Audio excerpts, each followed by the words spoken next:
They came dressed for the beach as well as the ball to usher in the new era in Dolphin history, the long-awaited opening of Joe Robbie Stadium. Robbie's dream became a reality, and just in time to host Super Bowl 23 next January. Well, when you first went out in a pregame warm-up, you looked around and you saw the new stadium, and it's beautiful. It really is state-of-the-art. It's a real credit to Joe Robbie.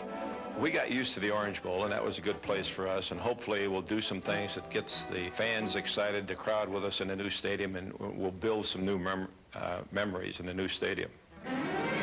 Here's Marino back to throw, lost it downfield. Clayton is there. He's got it for a touchdown.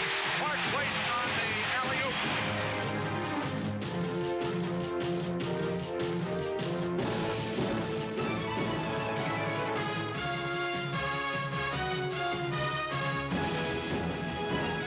Marino on the snap, fires it wide open. Duper at the 45, gets to the 40, breaks the tackle. It's a foot race. He's going to score.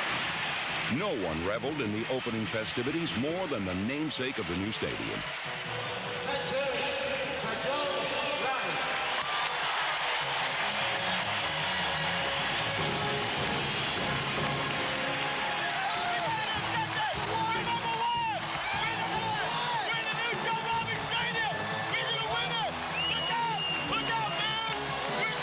The Dolphins entertained the Chicago Bears in the stadium's first game. Congratulations to you, sir. This marked the culmination of 3 years of dedication and determination by Joe Robbie, and provided a foundation for the future for the NFL's winningest team since the 1970 league merger, the Miami Dolphins. After a disappointing opening day loss in New England, the Dolphins rebounded against the future AFC East champions, the Indianapolis Colts.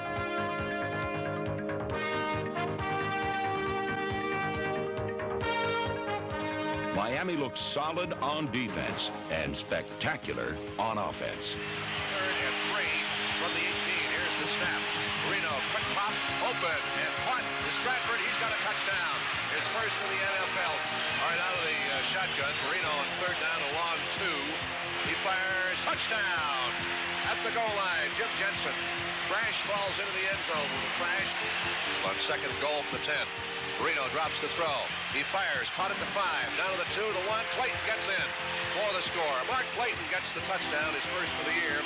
Marino gets another 3-touchdown game. Miami earned its first win of the season and made it look easy. But for Don Shula, one of the toughest challenges of his coaching career was about to come as a new team of Dolphins took the field. It wasn't Marino at quarterback or Morrill wearing number 15, but rather a replacement player named Kyle Mackey.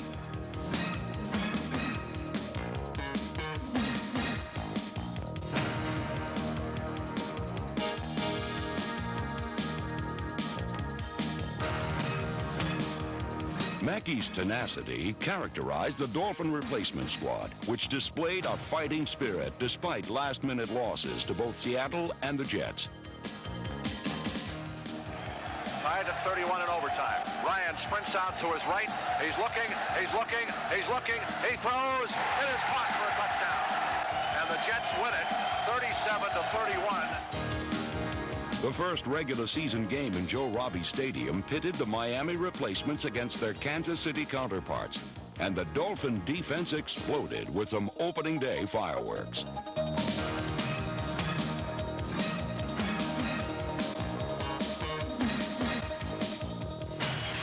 Here is a handoff going to Smith, the fullback. Fumbles the ball, picked up, down at the 40, 35, to the 30, down to the 20. This is Lifford Hobley, and he will score. Miami clobbered Kansas City 42-0, and once the regulars returned, the time was ripe for them to record a win in their new home as well. At the onset, it was the visiting Pittsburgh fans who had much to cheer about as the Steelers held a hefty halftime lead. But with Dan Marino at the helm, Miami is never out of a game, and the Dolphins proceeded to outscore Pittsburgh 28-3.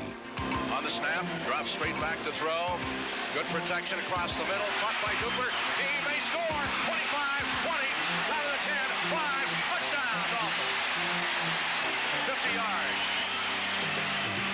Alford Clayton, the wide receivers. Here's the play fake. Marino looks deep up the middle. He's got a man open at this punt at the 15, down to the 10. We got a touchdown for the Dolphins, and Mark Clayton is the guy who caught it. Made a great effort to get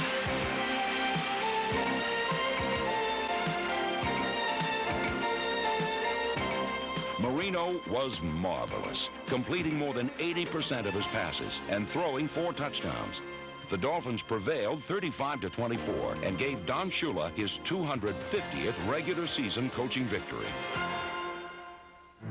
1987 marked Don Shula's silver anniversary season, and after 25 years in the NFL, he remains the winningest active coach in the league, and he's second overall only to the legendary George Halas.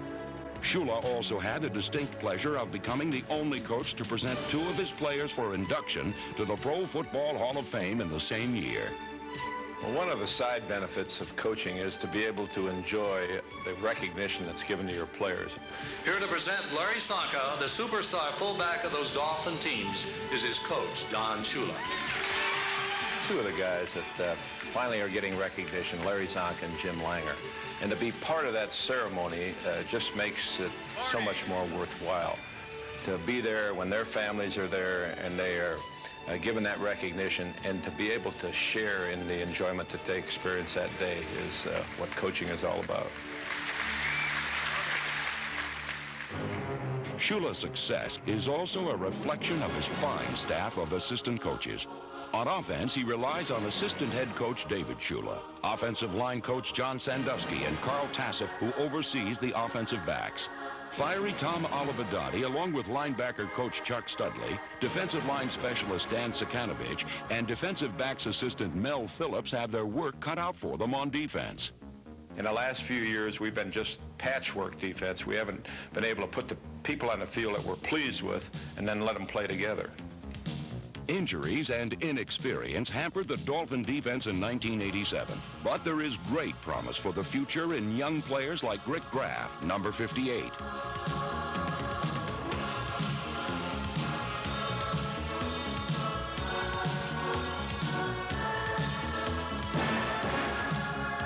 Sophomore defensive end T.J. Turner, number 95, led the team in sacks.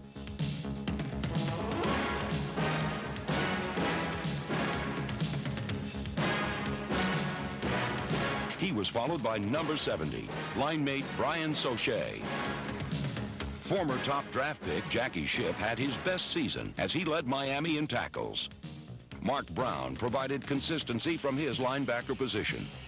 And David Fry, number 53, added depth to the unit. The defense worked together to create turnovers.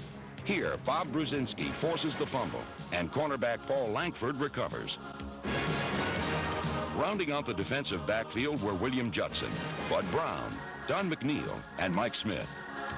Lankford tied for the interception lead with Glenn Blackwood, whose season abruptly ended with a serious knee injury. When the season opened, star linebacker John Offerdahl was lost with a bicep injury. But once he returned to the lineup, so did the spark of the Dolphin defense.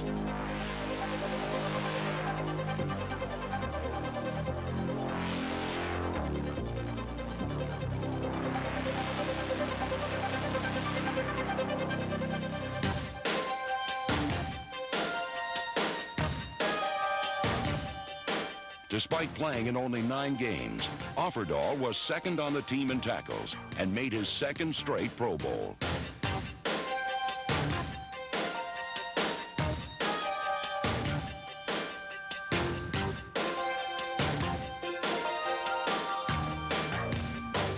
Offerdahl showed no signs of a sophomore slump after a spectacular rookie year. In 1987, the same lofty expectations were held for number 1 draft pick John Boza. The defensive end had a rocky start, but once he grasped the system, he showed the potential that could make him the impact player up front that Offerdahl was in the linebacking core. Number 97 could be the tonic for the anemic Dolphin pass rush.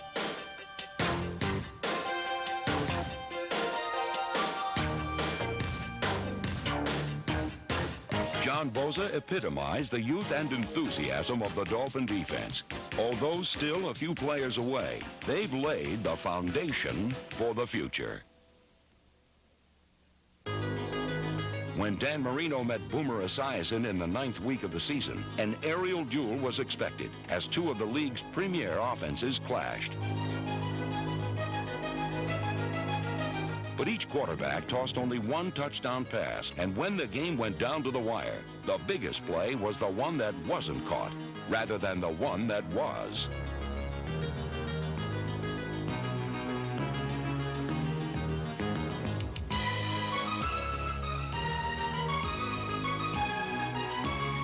The only Hail Marys said on this day were ones of relief by Dolphin defenders as they preserved a 20-14 victory.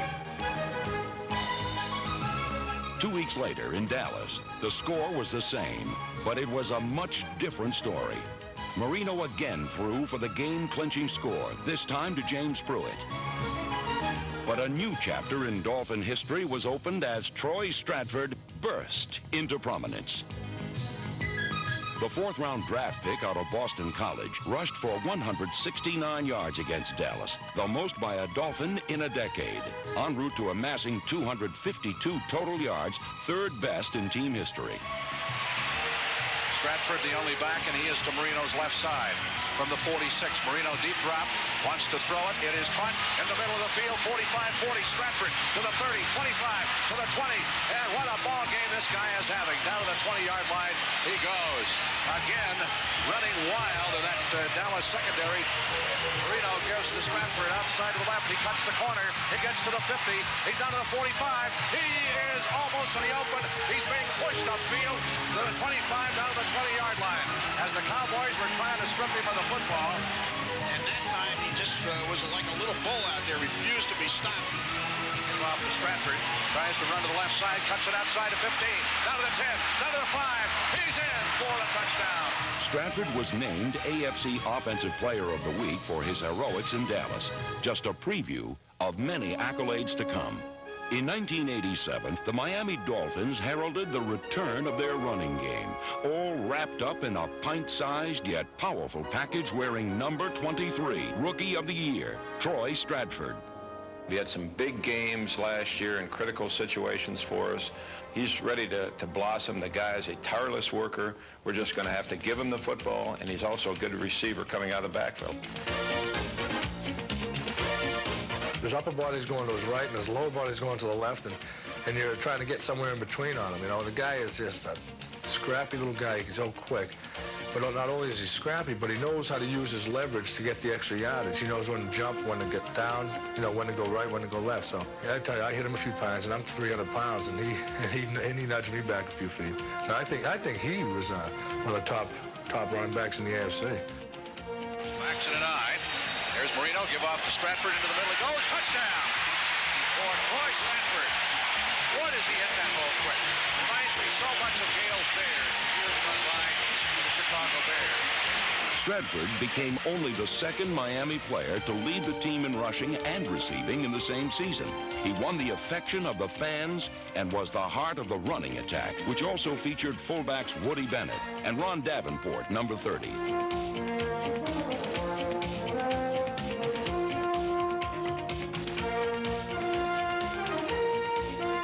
Lorenzo Hampton was the team's 2nd leading rusher.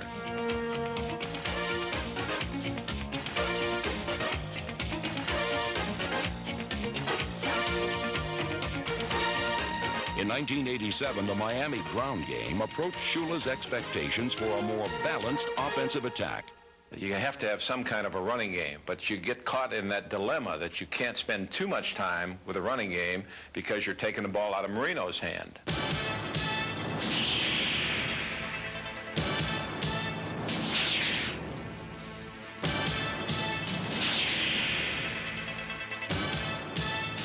He's a fighter. He might go out one series and throw an interception, okay? And he'll come right back and throw a touchdown. And that's probably the thing that really sticks out in my mind that makes him one of the elite quarterbacks in the league. He doesn't crack. you know, he doesn't break. He might crack a little bit. You might beat him here, but I think he'll win the war. Wars are won in the trenches, and Marino's success was tied to his impenetrable wall of blockers. The anchor was six-time Pro Bowl center Dwight Stevenson, along with guards Roy Foster and Tom Toth, tackles John Giesler and Ronnie Lee, reliable backup Jeff Dellenbach, and promising rookies Chris Conlon and Mark Dennis. The line provided Marino with the league's finest pass protection. With the surge of the ground attack, the line proved to be equally adept at run blocking, bursting open holes for Troy Stratford and company.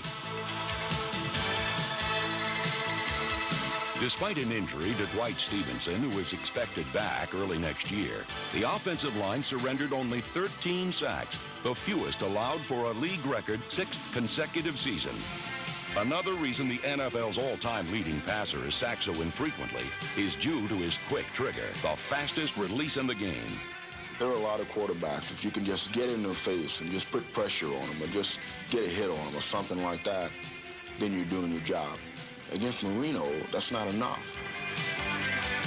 Yet a quarterback is only as good as his supporting cast.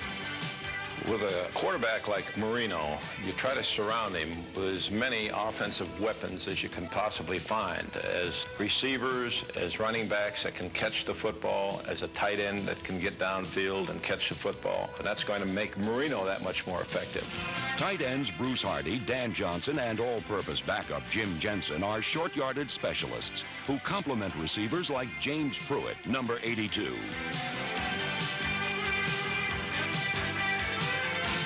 Fred Banks, number 86, was a capable backup at wideout.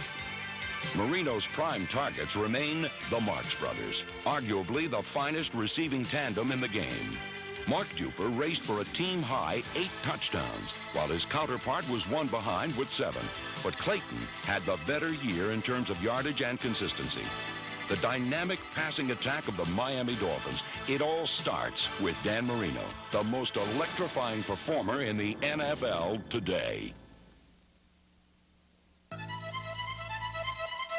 The 1987 season hit rock bottom in Buffalo as the Dolphins were humiliated 27-0. The lone bright spot was provided by punter Reggie Robbie, who nailed a team record 77-yard punt, tied for the season's longest.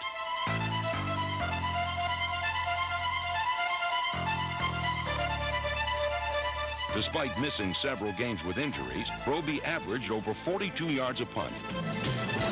Kicker Fuad Reves finished as the team's leading scorer and was perfect from inside the 40-yard line.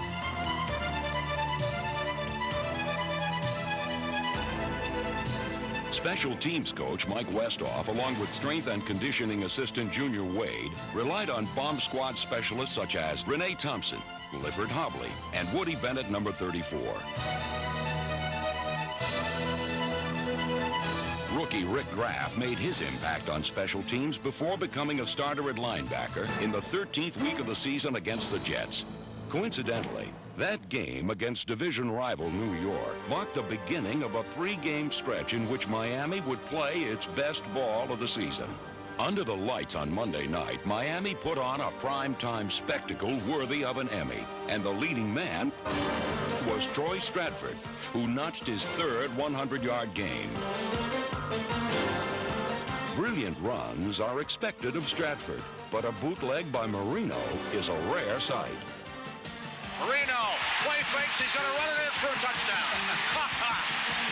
Today, Dan Marino runs. What's next? What's next, unfortunately for the Jets, was a resurgence of the Dolphin defense, led by Paul Langford's timely interception.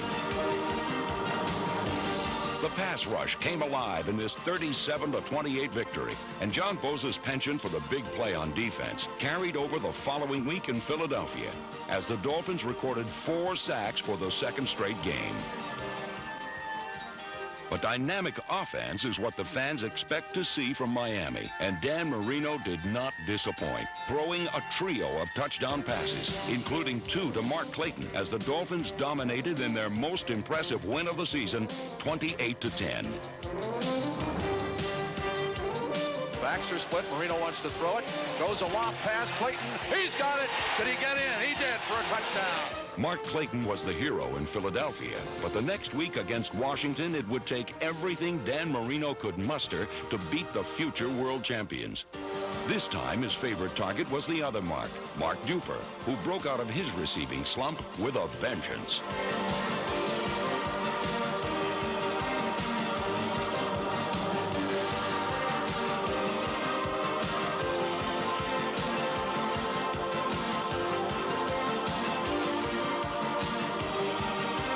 Marino threw for a season-best 393 yards, 170 of which went to Duper. But their heroics couldn't prevent Washington from taking the lead late in the game. Twice before, the Dolphins had to rally, and they turned to Mark Duper. They called on him once more, with victory on the line. Marino in the shotgun, fades the throw, goes for the corner of the end zone. It is caught! Oh, for a touchdown by Mark Duper. What a catch! What a play. Mark Duper, our offensive player of the game. With victory in hand against Washington, uncontained joy swept through Joe Robbie Stadium. In 1987, the Dolphins alternated between unmatched excellence and unsettling inconsistency. But Don Shula's leadership and ability to blend seasoned veterans with upstart youngsters gives the Dolphins the foundation for a bright future.